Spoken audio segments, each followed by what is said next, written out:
3 a.m., behind a pallet of toilet paper, footsteps getting closer.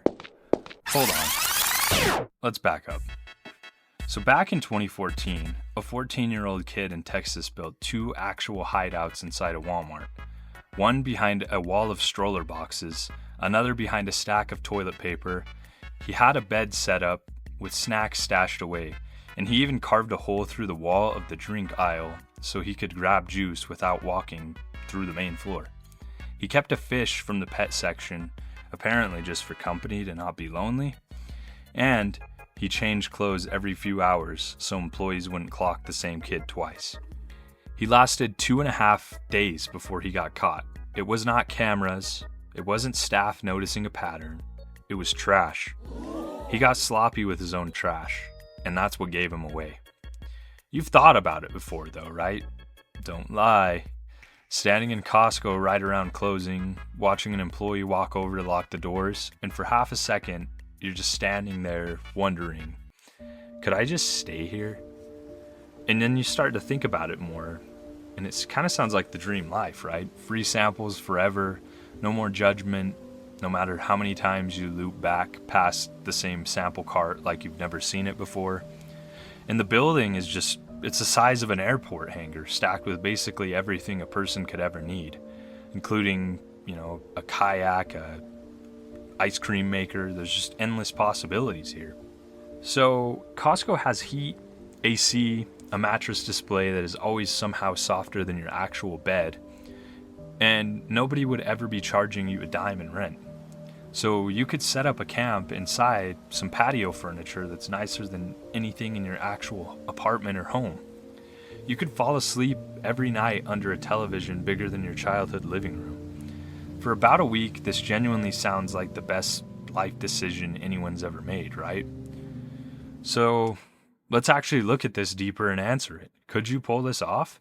I mean, obviously I do not condone pulling this off, but this got me thinking, could you live secretly inside a Costco for an entire year without anyone ever finding out? Well, let's find out, shall we? Because the first problem shows up faster than you'd think. Costco isn't open for 24 hours, which honestly feels like a design flaw. If you're attempting this, most locations run from around 10 in the morning to 8:30 at night, which leaves a window of over 13 hours a day where the doors lock and you're completely alone in there. That part's actually good news though. That's the window to move around, eat, and live your best warehouse life without dodging a single customer. But before those doors lock, employees do a full closing sweep. Every aisle, the bathrooms, the loading dock, basically anywhere a person could realistically be crouched behind a pallet, questioning why they're even doing this in the first place. So step one isn't just finding a hiding spot, it's finding one good enough where someone actively hunting for you is not going to find you. It is like the world's lowest budget heist movie, if you think about it. Your best bet is somewhere nobody wants to double check. Let's think like the top shelf of the tall metal shelving in the back, above head height, behind pallets nobody's touched since March. In this scenario, I don't think it would be the best idea to pick the toilet paper aisle, because we all know someone's gonna actually need that soon. Bruh. And something that ruins you'll have the whole place to yourself fantasy a little. A lot of big warehouse stores, they run overnight with stocking crews. Small teams are always moving pallets around with forklifts while everyone else assumes the building's empty. So there's a real chance your big solo adventure isn't actually solo at all. It's you hiding in the dark while a guy on a forklift beeps his way down the same aisle while you're trying to sleep in it. Now, one thing I thought about immediately were the cameras, right? This is where the fantasy starts cracking a little, because Costco runs serious security. They're a big store. I mean, I'd do the same if I was running a big store. They have high resolution, motion triggered, covering almost the entire floor. So even if you nail the hiding spot, the second you climb down and start wandering around at midnight like it's your own place, something, somewhere, is very likely catching you on that camera. And it's not even just the cameras watching the floor. Every exit has those tag sensor gates too, the ones that go off if something with an active security tag walks through it. You're not planning on leaving with anything, sure, but all it takes is one forgotten tag stuck to something you're carrying around at 1 a.m., and suddenly an alarm's going off in an empty building with nobody there to hear it but you, which might be the single most stressful sound in the world when you're the only one who could possibly be causing it. So that brings me to my next point. Let's say you get past that too. You're in there, doors are locked, it's just you and several football fields of retail space all to yourself, like the world's most fluorescent vacation home. Night one is pretty incredible. For about an hour, you've got a rotisserie chicken the size of your head, and nobody's yelling at you for hanging around the sample cart. This is the dream working exactly as advertised. Then, reality would show up, uninvited. There's no shower anywhere in the whole building. You can find food, you can find somewhere to sleep, but try going a full year without a shower. Wet wipes only get you so far without this becoming a whole situation for everyone standing near you when you're actually walking around during the day. And it's not just your body that starts falling apart, your clothes would start falling apart too. You're wearing the same outfit day after day with no washing machine anywhere in the building that is actually functional. Technically, you're standing inside a store that sells clothes. So in theory, you could just grab a fresh shirt off of the pile whenever you need one, except now you're stealing new merchandise on top of everything else, which is a whole extra category of getting caught you didn't even need to add to that pile. And you can't exactly return the old shirt either. There's no customer service desk for, hey, I've been secretly living in your store and my hoodie's starting to walk on its own. And the food thing is sneakier than it looks. That rotisserie chicken you're grabbing every night already has a number attached to it somewhere. Warehouse clubs track something called shrinkage, which in the polite corporate term, this means stock that disappears without a matching cell.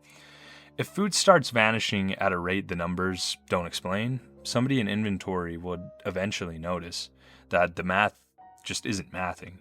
So really, you're hiding from a spreadsheet at this point, and spreadsheets aren't very forgiveful.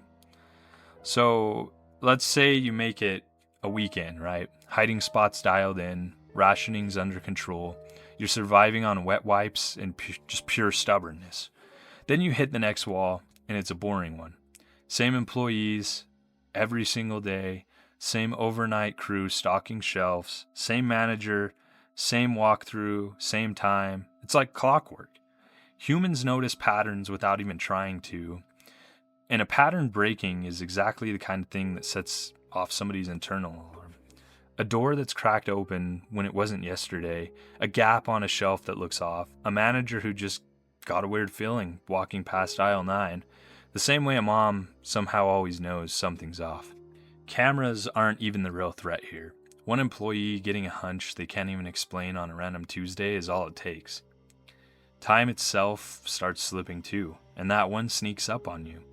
Not clock time, your actual internal sense of it. Live under fluorescent lights with zero windows long enough, no sunrise, no sunset, and your body loses track of day and night faster than you'd think. A few weeks of that, and you're narrating your own life like a nature documentary at 3 a.m., alone next to the paper towels. And let's talk about what you'd actually do at night. Every night for months, there's no Wi-Fi waiting for you in there. Your phone dies eventually, and there's no outlet you're supposed to be using. I mean, you could always wander over to the TVs and electronics and turn one on, low enough that nobody else would notice, except you'd be standing there alone in the dark watching a demo loop of a nature documentary on repeat, which is somehow both extremely relaxing and deeply unsettling at the time. It'd feel very lonely in there. You could read a book from the tiny book section, if a warehouse club even has a book that's worth reading. Mostly, though, you'd just be sitting with your own thoughts for hours at a time, which turns out to be a lot less peaceful than it sounds, right? Because once you've actually tried it for the 40th night in a row, it's kind of gonna get a little lonely. So, real talk here. Could you actually make it a full year? Honestly, I don't think so, because you could do it for the first few days, which is genuinely doable and kind of incredible if we're being honest. The first 2 weeks, it's doable if you're careful and a little lucky. A full year, almost certainly not happening. Between the cameras, the inventory tracking, the daily stuff, and just the daily staff coming in, all their patterns in your own body eventually staging a full rebellion, something breaks the illusion long before month 12. There's also the question nobody wants to think about, which is what happens if something actually goes wrong physically while you're in there. You know, we don't really control this type of stuff, so you could be twisting an ankle from just climbing down from your hiding spot at 2 a.m. You could get sick from eating, expired food or samples that nobody restocked in time. There's no one to call because, calling would kind of just destroy this whole thing and explaining that you're locked in a Costco at 2 a.m. in the first place. You'd be handling a real emergency completely alone. In a building built for thousands of people, with a phone that probably doesn't even have signal, that deep in a concrete warehouse. I mean, sometimes I get signal in there, I'm not gonna lie. And honestly, even if you somehow beat every single one of those problems, cameras, patterns, the smell, the boredom, there's one thing you can't outplan. Costco does a full inventory count at least once a year, sometimes more than once a year, where staff physically goes through and counts everything in the entire store by hand.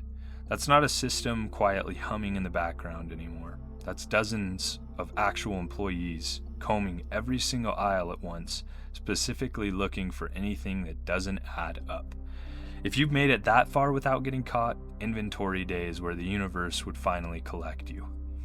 So, if you somehow lasted even a couple weeks living secretly inside a Costco, congratulations, you'd already be beating a kid who thought of literally everything except how to take out his own garbage that we mentioned earlier.